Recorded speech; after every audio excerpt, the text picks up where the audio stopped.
On May 29, 2025, the Federal High Court in Abuja continued the trial of Nnamdikanu, the leader of Indigenous People of Biafra, IPOB. So here are the key developments that actually transpired during the court proceedings today. First is rejection of prosecution evidence.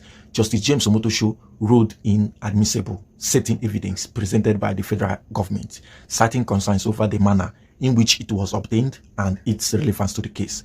Then, secondly, is admission of video evidence. The court admitted into video evidence recordings purportedly showing Kanu threatening Igbo leaders over Biafra agitation. Third is DSS testimony witness.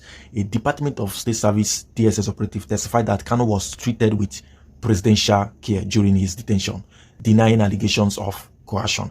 Then the fourth one is Kanu's allegation of coercion. Kanu alleged that his confessional statements were made under duress, claiming he was threatened by DSS officials and denied access to legal counsel during his interrogation. So these are the few things that actually, happened today in court.